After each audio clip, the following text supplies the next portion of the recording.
I know it's noon. How are you doing? It's great. Excellent. I love that. Thank you for the energy. So, my name is Ousmane Kabre, and I'm originally from West Africa, the country of Burkina Faso. Who knows that country? I'm expecting everyone almost. Well, thank you. Most of you who don't know Burkina Faso very well, it is actually one of the richest countries in the world. But it is also one of the poorest countries in the world. So you can be rich and poor at the same time. That's the paradox of life. Because if you're living in a house full of uncut diamonds and you don't know what a diamond looks like, you're poor. If you're living in a community full of oil and you don't know what oil looks like, you're poor. And when I'm talking about poverty, I'm not actually talking about our natural resources. Yes, we do have those resources, the mineral that you're thinking about, but I'm talking about the human component, because all of us are really uncut diamonds. But unless we have been taken and polished until get where we are, we're still raw diamond and we're going to always be uncut. So we all came here at the university to get a great education because we can really step up a little bit. This is really where I was standing in Burkina Faso, in this great country, and I was wondering, how can I leave this country, come to the United States, get a great education, and go back and help my own people?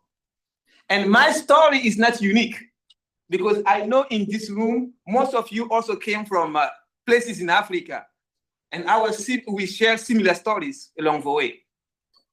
So I want to leave this country, come over here, get a good education and help my own people. But as I mentioned, it's a poor country. How will I make this happen?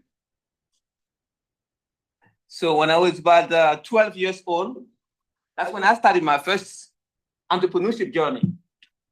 I would wake up at 4 a.m. in the morning, bike into the bakery, ordering bread and delivering from house to house to house. I was just hoping one day I'm going to open my closet and see $100 million. Jeremy, it never happened. Happening now. But it was a great thing because most of my clients were rich people. They love to wake up early in the morning, get their coffee, get their newspaper, and later on go to work. So when I finished high school, I did a lot of research and I figured out that, well, I would love to come to study in the United States, but how will that happen? I mentioned to you about having my business. So I would wake up early in the morning, go to school, come back at night, and stay at my shop until like midnight. And some nights, if I don't have sleeper, I have one of my good friends who loves to play video games. So I will go play video games with him. So one night, I went to his house and he was using a computer. And he said, "Hey, Ousmane, we can talk to people across the world." I said, "No, really?" He said, "Yes, we can do that." I said, "Well, I think you're kidding. Let's try it." So we sent a message to someone in Paris. She replied back to me. And I was like, how does this thing work? And he proceeded to say, "You know what? You can do research with this." And that's all I needed to know. I went online and I said, best universities to study.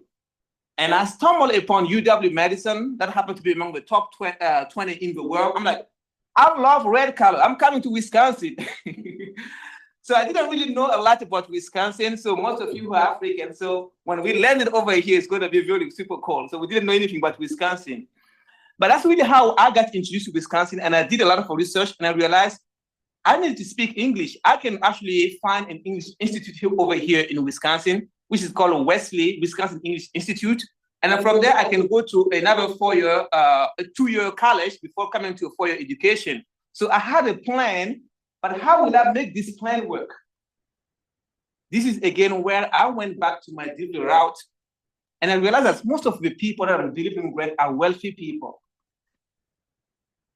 So I selected 6 families to ask for help. 5 families turned me down. But one woman said, I don't know you very well. You come to my house every morning to deliver bread. You come back every month to take your check. That's all I know about you. But I can see your motivation, your dedication to follow through on your dreams, and I'm going to invest into your education.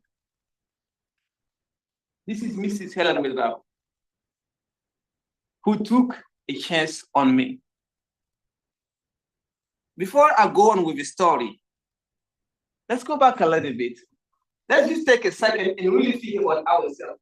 Have we really ever had a dream of our own that it seems like really impossible for us to achieve? I think we've all been in those situations where it seems impossible to achieve those dreams. But as I continue in the story, you will realize that it is possible. It's not going to be easy. It's going to take a lot of people who are going to help us along the way. And we need that because no one succeeds on their own. Whether you're living in Africa or coming over here from China, nobody succeeds on their own. It may be someone helping you with the information. Sometimes we think we need the money. It's not always the money. Sometimes it's the information. Sometimes it's the connection. And from there, we can get to where we want it. For me, it started with Mrs. Helen Wedabo, who took a chance on me. And she says, well, I'm going to invest into your education. I said, well, fantastic. Now, I went to the US Embassy to get my visa. Now I'm taking my flight from Burkina Faso to Paris. I landed in Paris. They speak French. I'm in good hands. I flew from Paris to Detroit. Now I'm in the United States. I'm a French-speaking guy. I'm here with poor English, and my flight got canceled. I'm like, I'm going to die over here. But well, I saw a young lady who was sitting with her computer. So with my poor English and my sign language, she knew what I was trying to do. I was trying to call the university to let them know that my flight got canceled because they were waiting for me at the airport. She made a phone call. No one picked up the phone. I'm like, oh my God, that's going to be a challenge over here. But she said, well, don't worry. I'm actually going to Madison, Wisconsin to meet my boyfriend. When I get there, I'm going to make another phone call for you. We got to Madison. She made another phone call. No one picked up the phone. I'm like, oh my God, I'm going to be homeless tonight. But she explained the situation to her boyfriend, and they decided to let me stay at the apartment that night. They did not know me before. This is Amanda and Doug. I shared with you that your journey will be challenging, no matter where you are in life. But it's going to be people in your life who's going to make it much more interesting along the way. So Amanda and Doug, they did not know me before, but we became really good friends. In fact, this picture is taken all the way in Spain. We went to Spain together, Paris, Germany, China. We traveled the world together. Yeah. So that was which year? I came in 2010. I came in 2010, and that's when I first went to MATC. Before I went to MATC, which is Madison College, I first attended an English institute because, as I mentioned to you, I wasn't speaking English. So I went to what we call Wesley, Wisconsin English Institute. I learned from there. And then from there, I said, well, someone is sponsoring your education, and you have to make good use of her financial resources. And in my research, I can go to a community college for 2 years, save a lot of money before going to 4-year institutions. And that's why MATC, Madison College, came into play. I went there for 2 years, did some work over there, became a student body ambassador, later on became a student body president, and then really had the opportunity to get immersed here in Wisconsin, travel across the country from DC to Miami and other places, got to network. And then when I finished there, I came here and also joined again the student government once again, because school is great, but you guess your investment in school by really getting to network, by joining organizations like you do, by meeting people, talking to professors, because that's really the best investment that you can do with your dollars. If you just coming in and leaving, it doesn't really do any good to you. And that's what I learned early, and I realized that, wow, I need to spend time with people. So from there, I learned a lot from the university. But let's go back a little bit. I'm here in Madison. I had a chance to come here to study in the United States. I had a chance to come here, one of the best universities. And when I finished, I had a chance to go work for Ernst & Young. Ernst & Young is one of the major accounting firms in the world, one of the big four accounting firms in the world. When I was working there, I had a chance to come back to get my master's degree again. And I was asking myself, how can I pay this woman back? Aliyah, that's when I realized we cannot pay people back. All we can do is pay it forward. And this is really where the idea of Leading Change Africa came about. How can I go back to Africa? And again, we always start with where we know. I started with my own community, Burkina Faso. Let's take the top talented students. Let's put them through a 6-month program. Those who don't speak English, let's help them learn English, and let's help them win scholarship to come to the United States. But initially, it wasn't just helping them win scholarship. I was raising money to actually send them to school. That was an expensive proposition because, as you all know, school here is very expensive. So we say, well, let's send the first student over here. Who was able to raise enough money to send one student over here, then 3 more students, then 8 more. Then I realized that, wow, we have to actually help them win scholarship than really trying to pay for their education because it's quite expensive along the way. So we switched our program to be able to make more impact along the way, but still staying the focus on scholarship and entrepreneurship along the way. So that's really where the program Leading Change came about and how we're really planning to do it and continue to make an impact. But it's not really one individual behind. Yes, I'm here today talking about the program, sharing about the journey, but it really started first with this woman who took a chance on me, who never knew that her dollar will also go forward. It also a lot of people behind the scene who made this possible. So the dream of coming to the US seems impossible to me. And from there, it expanded to also impacting other people's lives. And I will share more of those stories along the way to see that it's not impossible for us to achieve dreams, but it's not going to be overnight. But it's going to take a lot of people behind the scenes who really help us along the way. Yeah. And one of the people who really made this possible is actually a short story I'm going to share with you. It happened here at UW-Madison. When I had this vision of transforming people, the business college, the business school had a program called Leadership. And they usually take you for a 1-week leadership opportunity where you spend time with other student leaders on campus and you learn more about what you really want to do for the next 5 years, for the next 10 years. It seems like a big question to ask of you to do. What are you going to do think about for the next 5 years or 10 years? What are you dreaming about? We're going to talk about dreams. We're talking about underwriting dreams. What are you dreaming about? And when they ask me the question, I pause and say, wow, that's a really good question. Whether we want it or not, 5 years is going to be there. Whether we want it or not, 10 years is going to be there. The question is, what are we doing and what are we putting for the next 5 years in there? And as I was really thinking about the idea, I really unveiled the vision for Leading Change. And there was a man in the room who actually happened to retire when he was 40, but no one knew that. And he was used as a volunteer. And he sat on the back of a room and said, hey, he met me late afterwards and said, you know what, your dream is possible. And in fact, I would love to assist with you if you are interested. I said, well, of course, everybody needs a mentor, everybody needs a coach.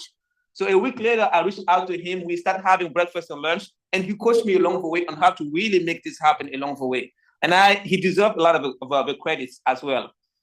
In fact, the Accenture Leadership Center here at the university, he's part of the people who made it possible along the way. So it goes to say that you never know who you're going to meet at the university. And every people counts. Every person that you meet counts. And it also takes a board of directors all the way to make this vision possible. So yes, we have been able to make an impact. We went from serving one person to over 1,429 people that we have made an impact in Africa and also here in the United States. And our bigger vision, our bigger dream, 1 million people by 2050. Now it seems impossible. And every dream seems impossible until you start breaking it down into steps and figure out who's going to play what role and thinking about how long it's going to take. And sometimes it may take longer than you think. But that's not the problem. The most important thing is the journey that you're really going through. The person that you become. I can tell you, I'm not the same person as I was 20 years ago or even 10 years ago. Yes, I still have the same name, still going through on the same journey, but the person inside is different. And that's the person we really want to always cultivate. Who are you becoming? Who are you going to be 5 years from now? Who are you going to be 10 years from now? What are you dreaming? Sometimes we are not dreaming enough. So the real big lesson from all my journey is really about dreaming. And as I'm dreaming, I see people say, Ousmane, you're dreaming too big. You're coming from a poor country. Or Ousmane, the world is falling down over here. That's not my problem. At least I can dream. And most of my dreams have, come to reality. So why should I not dream? Let me just share with you a quick story. Still back again in Africa, I was sitting in a classroom, and I was dreaming about coming to the US. And the teacher, he happened to say to my classmate that Ousmane did not become a reality. In fact, when he comes to give me my school paper, all the time he say, "Where's my American friend?" To him, it was humiliating me because he said, "Well, your dream will never become true." Maybe he's living his life through me. Maybe he failed to realize his dream. That's why he was, thinking he can put it on me. But that was not a deterrent. So who in your life are also living their dreams in you? And who do you need to separate so you can really live your own dreams at the end of the day? So the society, what we're hearing all along, is not the big thing. The most important thing is, what are we dreaming? And like I mentioned, it's not going to come overnight. So we have to dream big dreams. And sometimes there are people really waiting for us, people really waiting to help us. But unless we express it, I know some of us are always afraid about, I don't want to, share with you what I want to do because I don't know. Just go ahead and share it because there are people waiting to help you along the way. And that's why I'm not afraid of sharing my ideas. I'm not afraid of telling people where I'm trying to go, even though I don't have the resources, because I know someone is listening or the right partners will come along the way for us to make it happen along the way.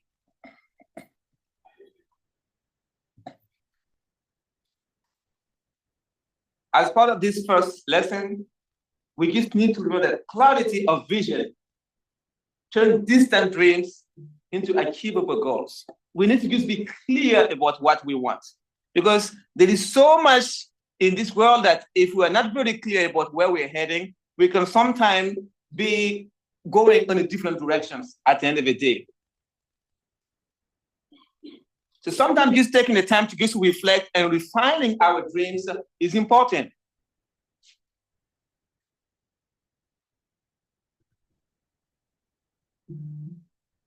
And here is another big thing.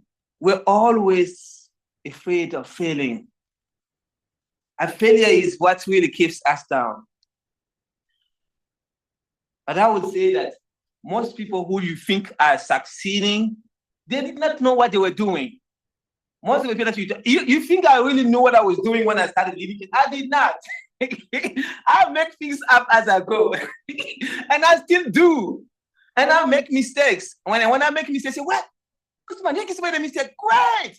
What can I learn from it? That's what I do every day at the end of the day.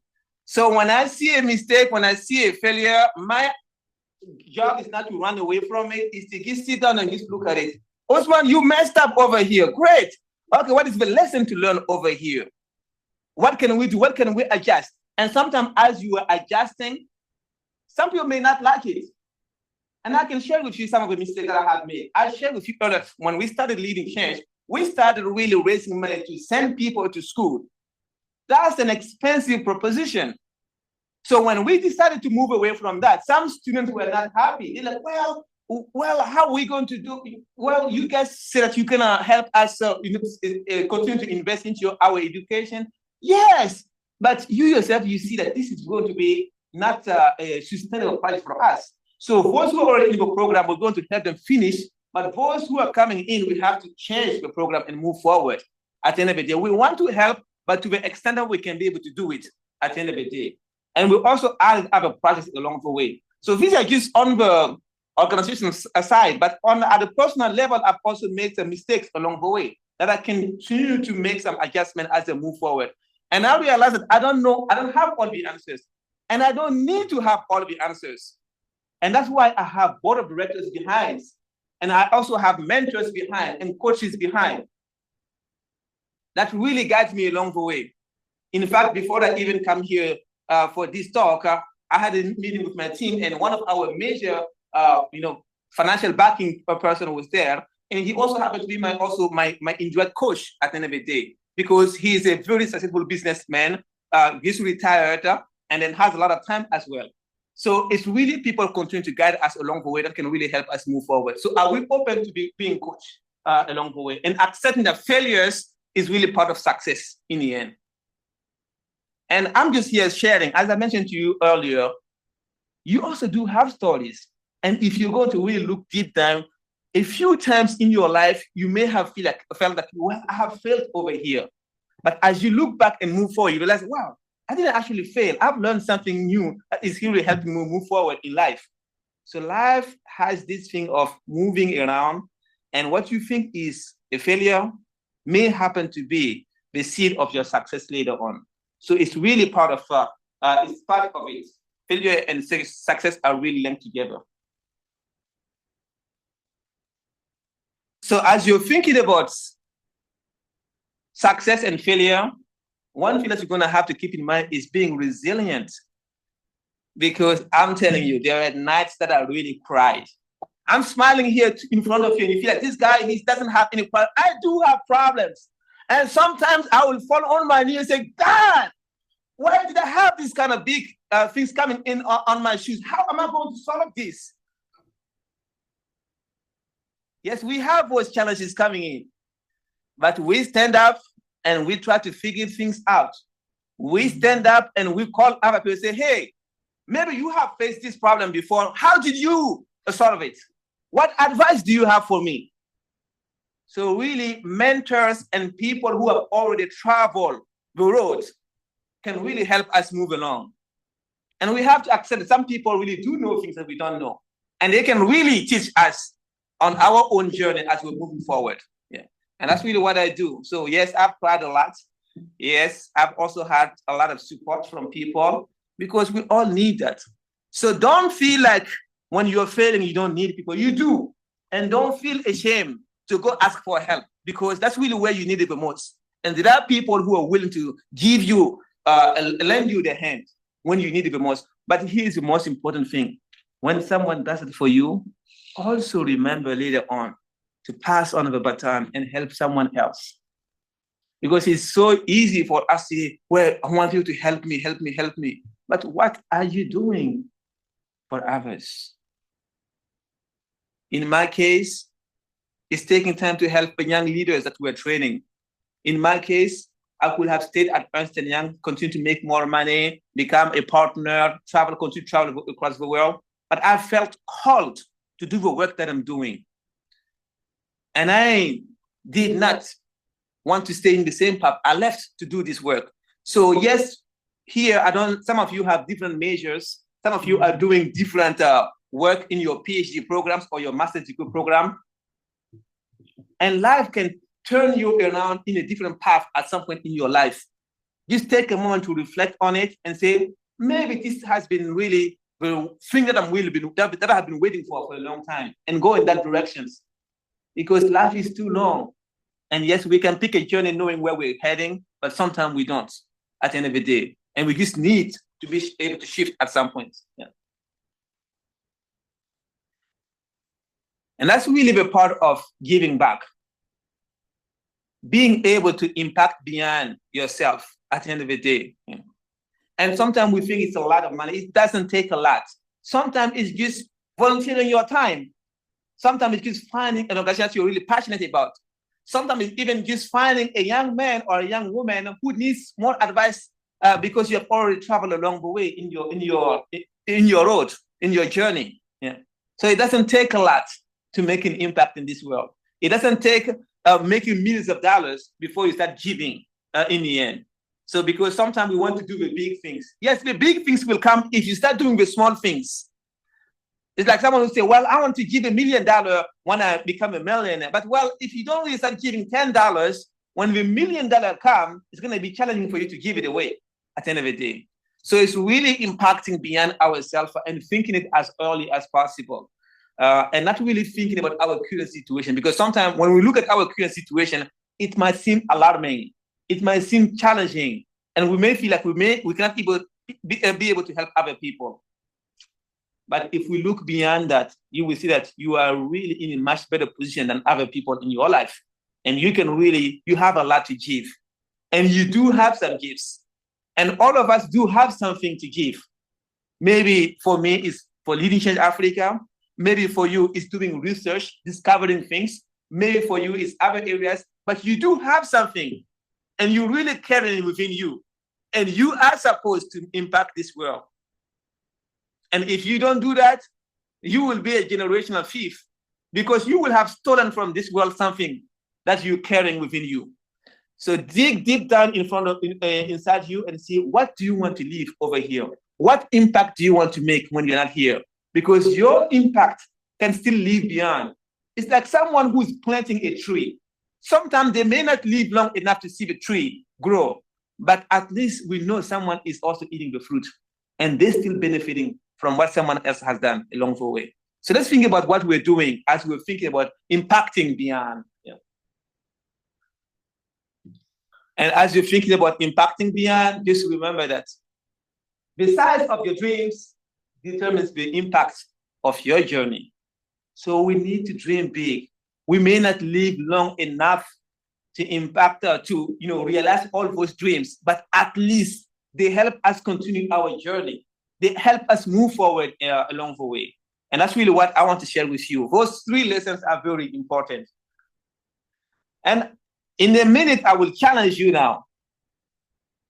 But before I do challenge you, I want you to take just a minute to just give me a feedback on this. It's anonymous. Just take 30 seconds and take your phones out. And before I give you the challenge, and we'll also give you more opportunities later on for questions, because I know some of you have questions.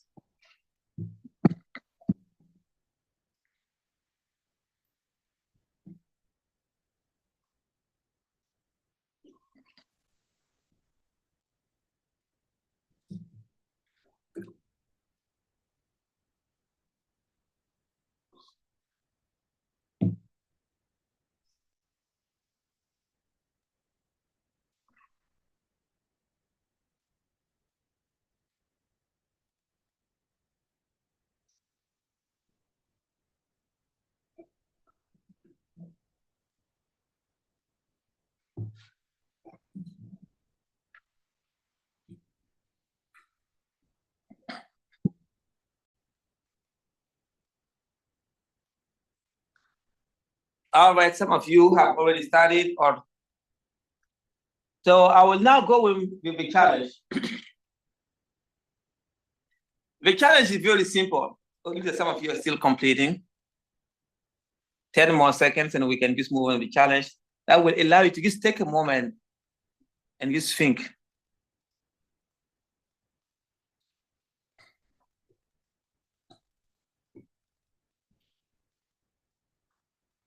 So the challenge is very simple. Most of you have already completed this short survey.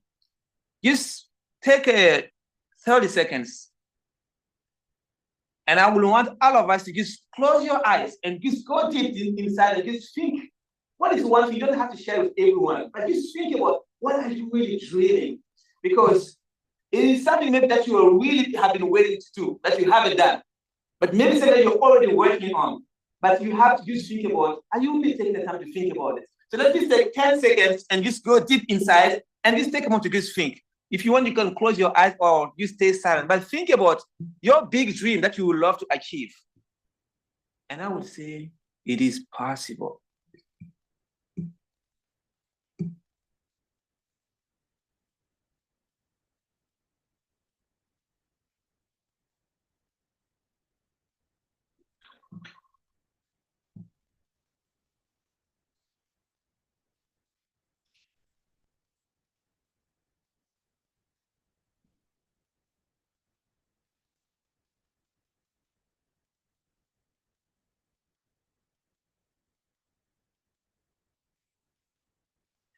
Okay, some of you are still dreaming, but you will have enough time to dream. This is maybe 10 seconds that you're really thinking about doing this, but I really highly encourage you to do that because it is possible. And most important, share your dreams. Number two, when you identify your dreams, the most important thing is to really write it down. I carry with me everywhere I go, I carry with me this. And sometimes they fail very quickly and I have another one, but write things down because there's a big way of really telling you that when you write it down and put a date on it, sometimes we write it down and we don't put a date. If you put a date on something and you go back and say, wow, it has been about 1 month that I have written this one. What action did you take to move in that direction? Because sometimes we just dream about things and we don't write it down. And months passes, a year passes, and we never go back to them. But if you write something down and you put a date on it, when you realize that, wow, it has been 1 year that I haven't taken any initiative on what I'm doing, that tells something about your dream. Is it really important enough for you that you're really taking action or not? So write things down in the end and put a date on it. Yeah. So write down what you're dreaming about, write it down somewhere and put a date on it and think about how are you going to achieve this? What action step can you take from there? Number three, find an accountability partner. In my case, for leading change or for young education that I didn't really mention a lot, we do have board of directors who really give us accountability. Beyond that, I personally do have coach. Some of them are paid coaches, some of them are just mentors, but people who really help you drive a success in what you're trying to achieve in the end. But we all need that because yes, it's easy to say, well, I can do things on my own. But at the end of the day, sometimes, some days you will be sitting and it's going to be challenging for you to move forward. And sometimes you need a person who's really there to say, hey, wake up, you can do this. Yes, you face this challenge today, but you can move forward. And we will help you achieve that. And we need that. That's why this accountability partner of a mentor, of a person that you're going to select is important. When I was in school, I formally actually even asked one of my academic advisors to become my mentor because I've watched her, I've seen what she's doing, and I see what she has also done in her life. And I say, well, maybe she can advise me. But at some time, people can also, as you're moving in direction, you can always add more people or change more people. But it is important to have those people in your life. I gave you the challenge, and my closing words before we start asking for questions is this. Most of the things that I have realized today, I don't take the credits. It's really the people in my life who have really helped me achieve this. So none of the achievement that I may have shared with you today is really things that I have done on my own. Without Mrs. Helen Wedrago, without John Leffen or so many people who have made an impact in my life, would not have achieved this along the way. And if you also look in your life, you will see similar things in your life. Another thing is, without the dedication, the persistence, it will have also been challenging. I shared with you that I made 6 asks, and 5 people turned me down. The 6 asks changed everything. So when you think that your dreams are too big, when you think that your resources are too few, that the odds are stacked against you, remember this. The answers to your dreams might be one more ask away, as I did, one more step away, or one more decision away. Thank you for your time.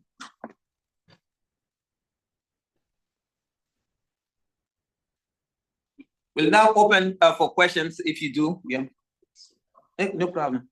No, it's fine. Yeah, thank you. Questions?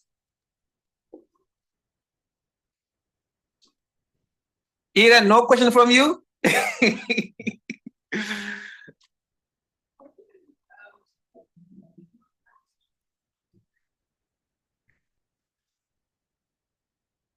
Okay, we work in Burkina Faso. We are also Mali, Ghana, Cameroon, and we also have Kenya as well in the list as well.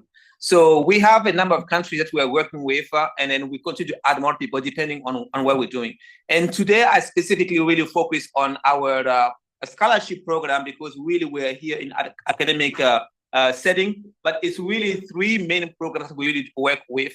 One of them is called our Leadership Academy program, where we take 14 up to 18 years old. We start really helping them with all these different skills before they really later on join our post-secondary, which is really our undergraduate program, where we help them win scholarship to come to the US. And our third program is really our entrepreneurship program. And as part of it, we have the rural development program, where we actually help people, small-scale farmers, and young university graduates in agriculture with some foundation for farming skills, and later on they actually become, more resourceful on their own. And last year we trained over 400 people, and this year we're going to be training 1,600 people in our program. So we're continuing to grow in both three programs. Go ahead. Thank you so much. Actually, I just today's speaker. Thank you. But sometimes it is really difficult. I was wondering how can people feel less time and another thing is this, I don't know in your program whether you do peer-to-peer mentoring. Like, for example, the reality in the urban settings is not different from rural. So how do you deal with especially students in urban area, students in rural area, in a state relationship, like those countries that you have, whether you do have mentoring among those youths from one country or the other. Okay, these are really great questions. First of all, how do you hold on to the dream when it's challenging? And as I mentioned, you will face challenges, and we all do all the time at the end of the day. And this is really where really having people who can really help you along the way is important. People who can really hold you accountable. In your downtime, sometimes you may not be in a good mental state to think clearly. But when you have people around, they can just say, well, maybe you're not thinking clearly, but this is how I can provide more help or more support or more guidance in your journey. So really having a accountability partner is very important. You will need that in the end. And again, in my case, I have so many of them that really help me along the way. And again, yes, it may be tempting to want to give up, but don't give up, because that's really what you should. That's where the hope is. If you lose your dreams, where will your hope be? Your life becomes challenging. Your life becomes meaningless sometimes, because we all need a purpose. We all need something that we can be shooting for at the end of the day, despite the challenges, because we will have those challenges. I don't wish anyone to have problems, but let me tell you, they will come. And sometimes you don't know where they will come. Just be prepared, and when they come, just handle it. Fall down 6 times, 7 times, just get up. Don't stay there. That's the most important thing.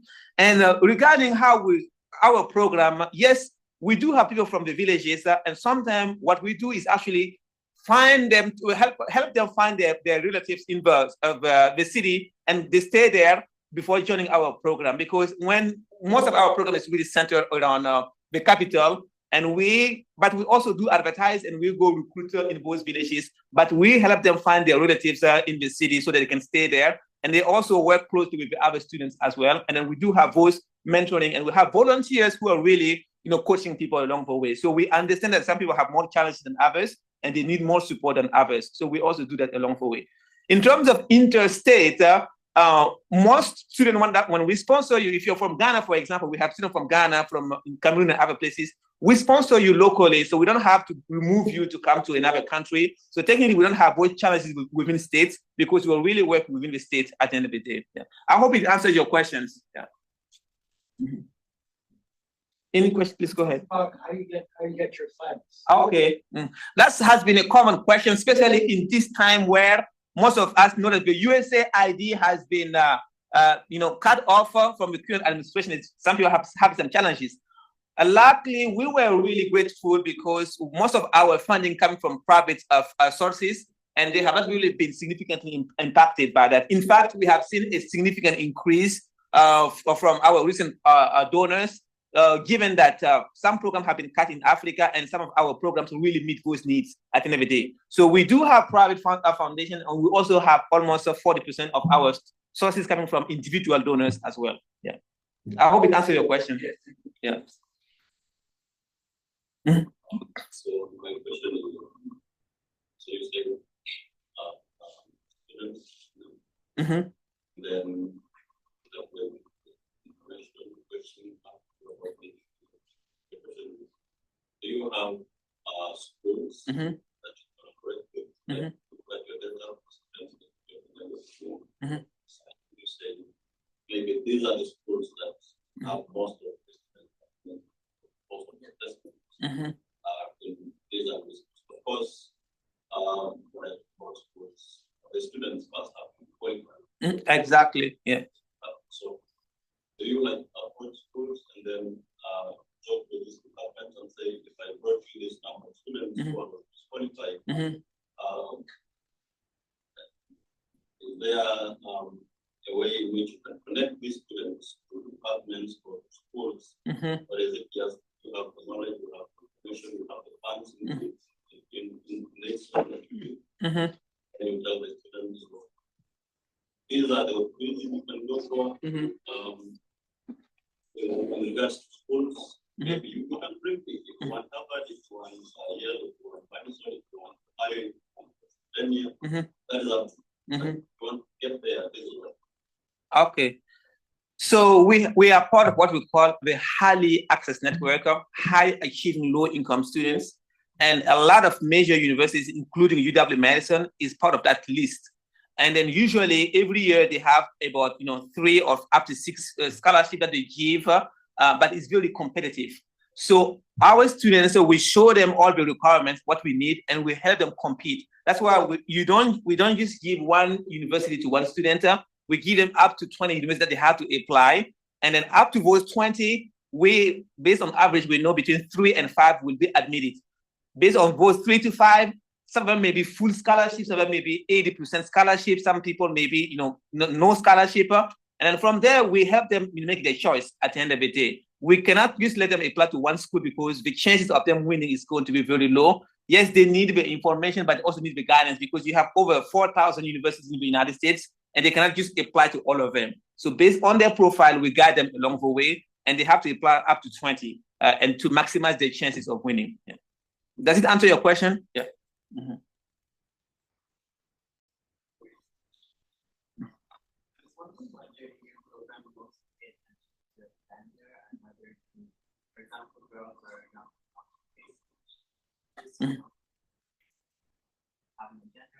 Mm-hmm.